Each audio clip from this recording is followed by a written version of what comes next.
Audiolibros Jorge Estupiñán presenta Manuscrito encontrado en una botella, del escritor estadounidense Edgar Allan Poe. Qui n'a plus qu'un moment à vivre, n'a plus rien à dissimuler. Oui, no atis. Quien no tiene más que un momento para vivir, nada tiene que disimular.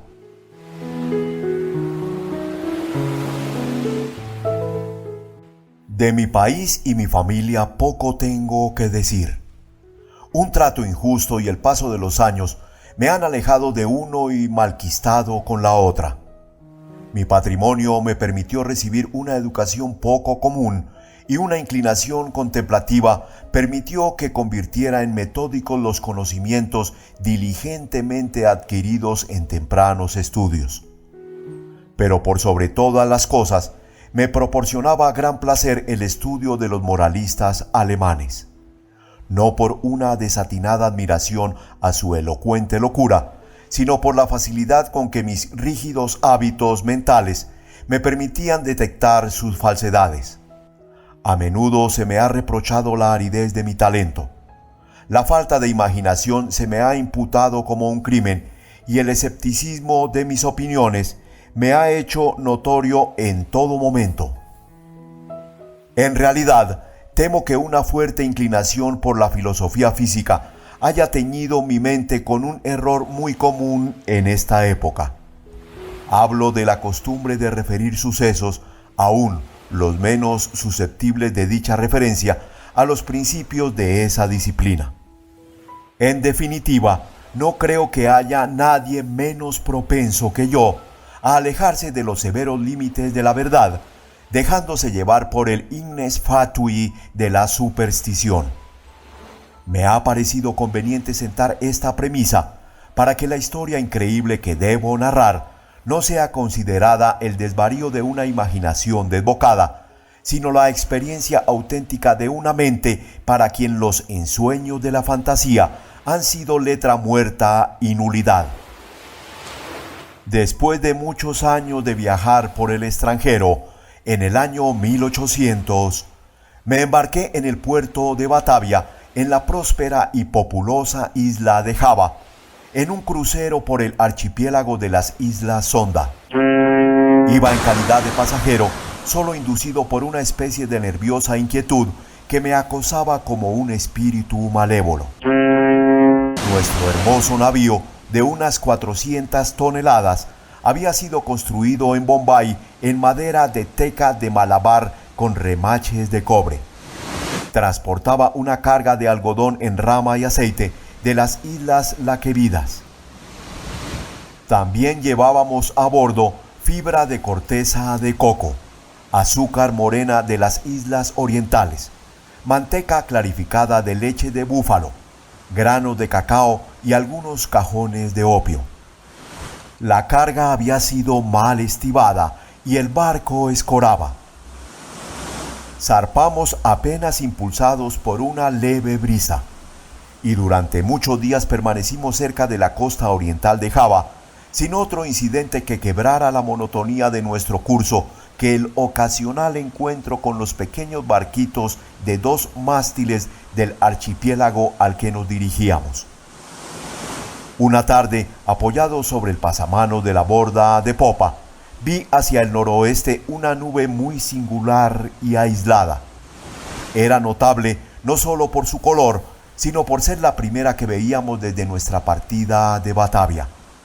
La observé con atención hasta la puesta del sol, cuando de repente se extendió hacia este y oeste, ciñendo el horizonte con una angosta franja de vapor y adquiriendo la forma de una larga línea de playa. Pronto atrajo mi atención la coloración de un tono rojo oscuro de la luna y la extraña apariencia del mar. Este sufría una rápida transformación y el agua parecía más transparente que de costumbre. Pese a que alcanzaba a ver claramente el fondo, al echar la sonda comprobé que el barco navegaba a 15 brazas de profundidad. Entonces el aire se pasó intolerablemente caluroso y cargado de exhalaciones en espiral, similares a las que surgen del hierro al rojo. A medida que fue cayendo la noche, desapareció todo vestigio de brisa y resultaba imposible concebir una calma mayor. Sobre la toldilla ardía la llama de una vela sin el más imperceptible movimiento, y un largo cabello, sostenido entre dos dedos, colgaba sin que se advirtiera la menor vibración. Sin embargo, el capitán dijo que no percibía indicación alguna de peligro, pero como navegábamos a la deriva en dirección a la costa, ordenó arriar las velas y echar el ancla. No apostó vigías y la tripulación, compuesta en su mayoría por malayos, se tendió deliberadamente sobre cubierta. Yo bajé, sobrecogido por un mal presentimiento. En verdad, todas las apariencias me advertían la inminencia de un simún. Transmití mis temores al capitán, pero él no prestó atención a mis palabras y se alejó sin dignarse a responderme. Sin embargo, mi inquietud me impedía dormir y alrededor de medianoche subí a cubierta. Al apoyar el pie sobre el último peldaño de la escalera de cámara, me sobresaltó un ruido fuerte e intenso, semejante al producido por el giro veloz de la rueda de un molino, y antes de que pudiera averiguar su significado, percibí una vibración en el centro del barco. Instantes después, se desplomó sobre nosotros un furioso mar de espuma que, pasando por sobre el puente, barrió la cubierta de proa a popa. La extrema violencia de la ráfaga fue, en gran medida, la salvación del barco.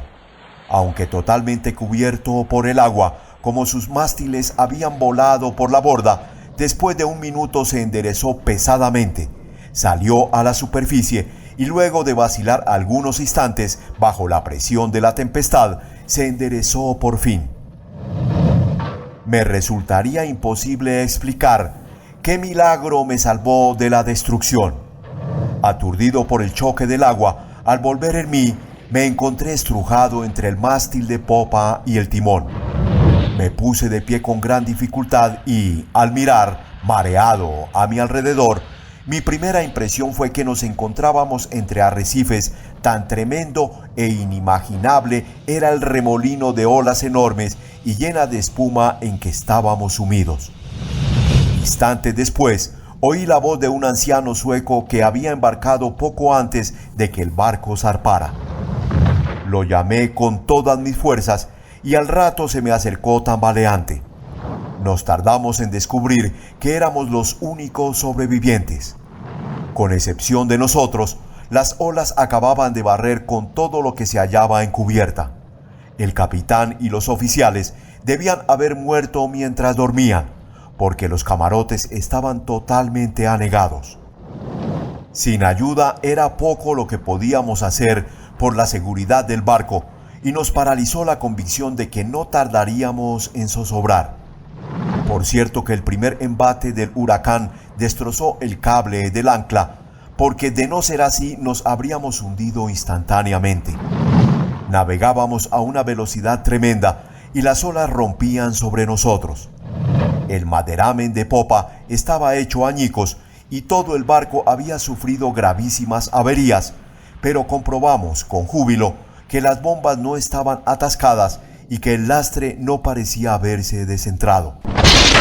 La primera ráfaga había amainado y la violencia del viento ya no entrañaba gran peligro, pero la posibilidad de que cesara por completo nos aterrorizaba, convencido de que, en medio del oleaje siguiente, sin duda, moriríamos. Pero no parecía probable que el justificado temor se convirtiera en una pronta realidad. Durante 5 días y noches completas, en los cuales nuestro único alimento consistió en una pequeña cantidad de melaza que trabajosamente logramos en el castillo de proa, la carcasa del barco avanzó a una velocidad imposible de calcular, impulsada por sucesivas ráfagas que, sin igualar la violencia del primitivo simún, eran más aterrorizantes que cualquier otra tempestad vivida por mí en el pasado. Con pequeñas variantes, durante los primeros 4 días, nuestro curso fue sudeste y debimos haber costeado Nueva Holanda. Al 5.º día el frío era intenso, pese a que el viento había girado un punto hacia el norte. El sol nacía con una enfermiza coloración amarillenta y trepaba apenas unos grados sobre el horizonte, sin irradiar una decidida luminosidad. No había nubes a la vista y sin embargo el viento arreciaba y soplaba con furia despareja e irregular. Alrededor de mediodía, aproximadamente, porque solo podíamos adivinar la hora, volvió a llamarnos la atención la apariencia del sol. No irradiaba lo que con propiedad podríamos llamar luz, sino un resplandor opaco y lúgubre, sin reflejos, como si todos sus rayos estuvieran polarizados. Justo antes de hundirse en el mar turgente, su fuego central se apagó de modo abrupto, como por obra de un poder inexplicable. Quedó solo reducido a un aro plateado y pálido que se sumergía deprisa en el mar insondable. Esperamos en vano la llegada del 6.º día, ese día que para mí no ha llegado y que para el sueco no llegó nunca. A partir de aquel momento quedamos sumidos en una profunda oscuridad, a tal punto que no hubiéramos podido ver un objeto a 20 pasos del barco. La noche eterna continuó envolviéndonos, ni siquiera atenuada por la fosforescencia brillante del mar a la que nos habíamos acostumbrado en los trópicos. También observamos que, aunque la tempestad continuaba rugiendo con interminable violencia, ya no conservaba su apariencia habitual de olas ni de espuma con las que antes nos envolvía. A nuestro alrededor todo era espanto, profunda oscuridad y un negro y sofocante desierto de ébano. Un terror supersticioso fue creciendo en el espíritu del viejo sueco y mi propia alma estaba envuelta en un silencioso asombro. Abandonamos todo intento de atender el barco por considerarlo inútil y nos aseguramos lo mejor posible a la base del palo de mesana, clavando con amargura la mirada en el océano inmenso. No habría manera de calcular el tiempo ni de prever nuestra posición. Sin embargo, teníamos plena conciencia de haber avanzado más hacia el sur que cualquier otro navegante anterior, y nos asombró no encontrar los habituales impedimentos de hielo. Mientras tanto, cada instante amenazaba con ser el último de nuestras vidas. Olas enormes como montañas se precipitaban para abatirnos. El oleaje sobrepasaba todo lo que yo hubiera imaginado, y fue un milagro que no zozobráramos instantáneamente.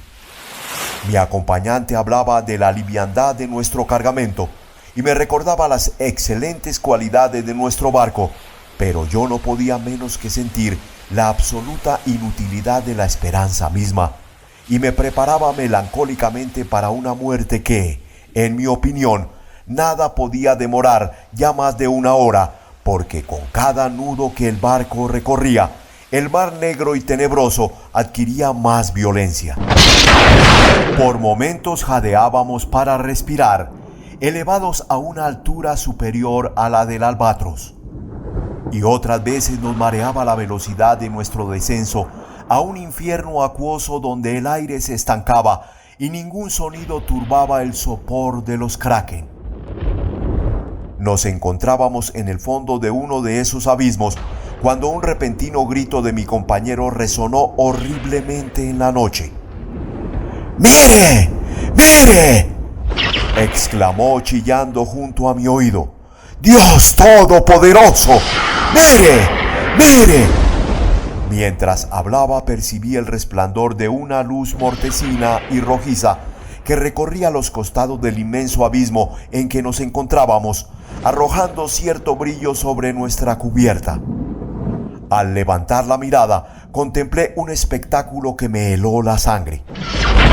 A una altura tremenda, directamente encima de nosotros, y al borde mismo del precipicio líquido flotaba un gigantesco navío de quizás 4.000 toneladas.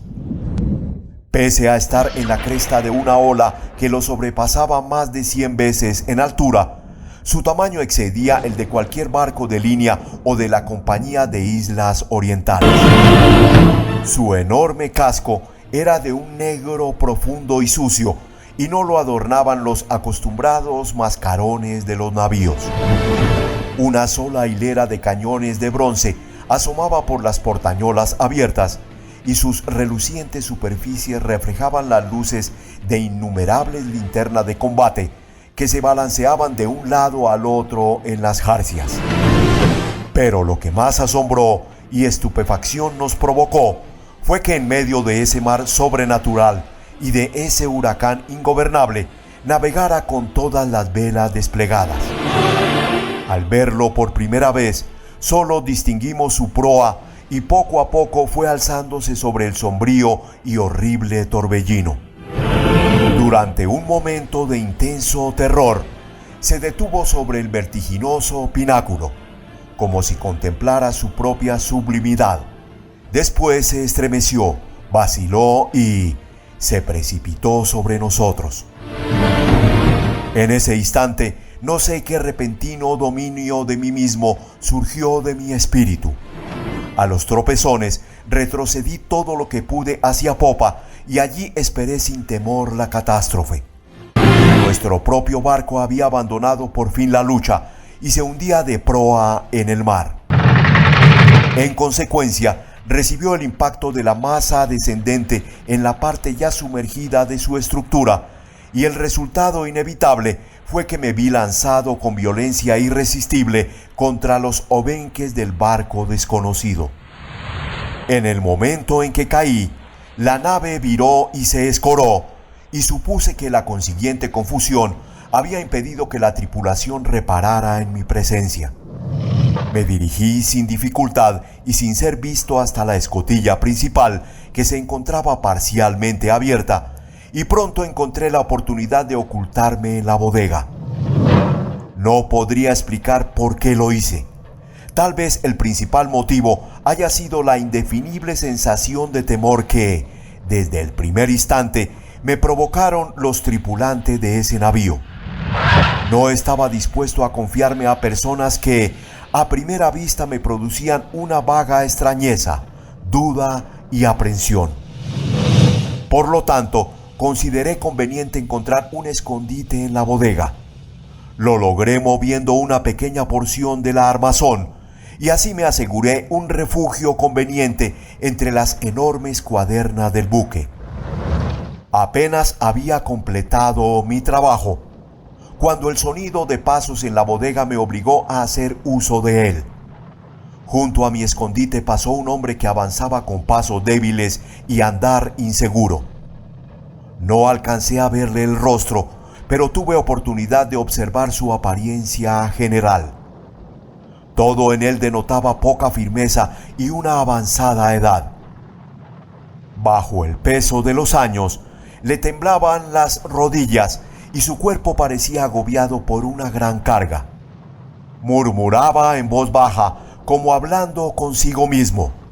Pronunciaba palabras entrecortadas en un idioma que yo no comprendía y empezó a tantear una pila de instrumentos de aspecto singular y de viejas cartas de navegación que había en un rincón. Su actitud era una extraña mezcla de la terquedad de la segunda infancia y la solemne dignidad de un dios. Por fin subió nuevamente a cubierta y no lo volví a ver. Un sentimiento que no puedo definir se ha posesionado de mi alma. Es una sensación que no admite análisis, frente a la cual las experiencias de épocas pasadas resultan inadecuadas y cuya clave, me temo, no me será ofrecida por el futuro. Para una mente como la mía, esta última consideración es una tortura.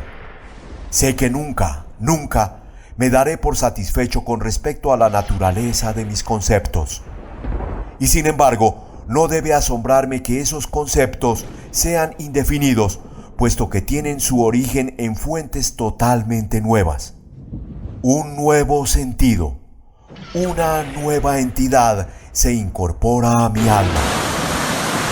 Hace ya mucho tiempo que recorrí la cubierta de este barco terrible y creo que los rayos de mi destino se están concentrando en un foco. ¡Qué hombres incomprensibles! Envueltos en meditaciones cuya especie no alcanzo a adivinar, pasan a mi lado sin percibir mi presencia. Ocultarme sería una locura porque esta gente no quiere ver. Hace pocos minutos pasé directamente frente a los ojos del segundo oficial. No hace mucho que me aventuré a entrar a la cabina privada del capitán, donde tomé los elementos con que ahora escribo y he escrito lo anterior. De vez en cuando continuaré escribiendo este diario. Es posible que no pueda encontrar la oportunidad de darlo a conocer al mundo, pero trataré de lograrlo. A último momento, introduciré el mensaje en una botella y la arrojaré al mar. Ha ocurrido un incidente que me proporciona nuevos motivos de meditación. ¿Ocurren estas cosas por fuerza de un azar sin gobierno? Me había aventurado a cubierta donde estaba tendido, sin llamar la atención, entre una pila de flechaduras y viejas velas en el fondo de una balandra. Mientras meditaba en lo singular de mi destino, inadvertidamente tomé un pincel mojado en brea y pinté los bordes de una vela arrastradera cuidadosamente doblada sobre un barril a mi lado. La vela ha sido izada y las marcas irreflexivas que hice con el pincel se despliegan formando la palabra descubrimiento. Últimamente he hecho muchas observaciones sobre la estructura del navío. Aunque bien armado, no creo que sea un barco de guerra.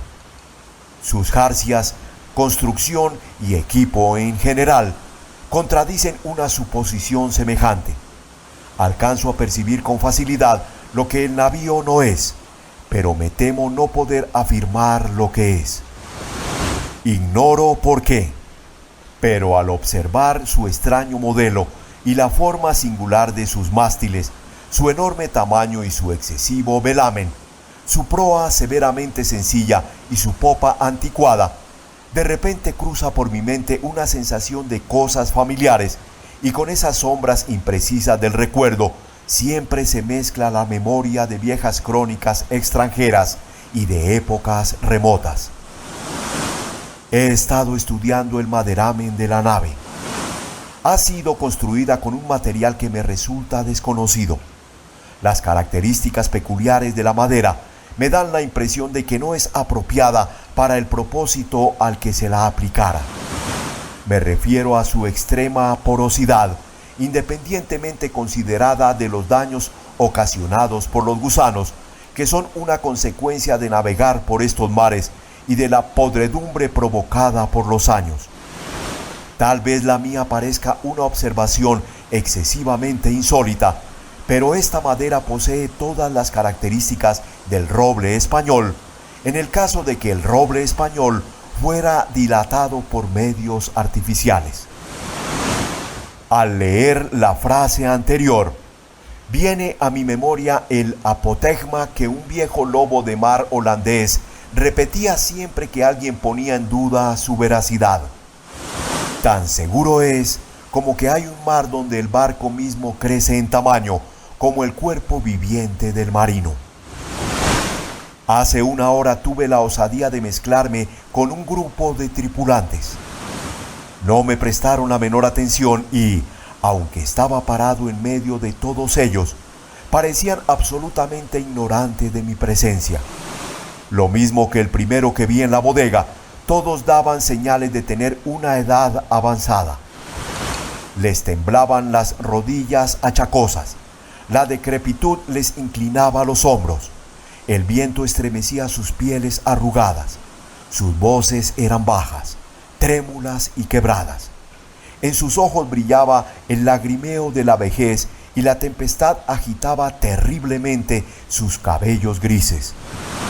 Alrededor de ellos, Por toda la cubierta yacían desparramados instrumentos matemáticos de la más pintoresca y anticuada construcción.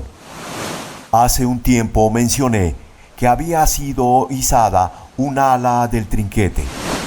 Desde entonces, desbocado por el viento, el barco ha continuado su aterradora carrera hacia el sur, con todas las velas desplegadas desde la punta de los mástiles hasta los botalones inferiores, hundiendo a cada instante sus penoles en el más espantoso infierno de agua que pueda concebir la mente de un hombre. Acabo de abandonar la cubierta, donde me resulta imposible mantenerme en pie, pese a que la tripulación parece experimentar pocos inconvenientes. Se me antoja un milagro de milagros que nuestra enorme masa no sea definitivamente devorada por el mar. Sin duda, estamos condenados a flotar indefinidamente al borde de la eternidad sin precipitarnos por fin en el abismo. Remontamos olas 1000 veces más gigantescas que las que he visto en mi vida, por las que nos deslizamos con la facilidad de una gaviota. Y las aguas colosales alzan su cabeza por sobre nosotros como demonios de las profundidades, pero como demonios limitados a la simple amenaza y a quienes les está prohibido destruir.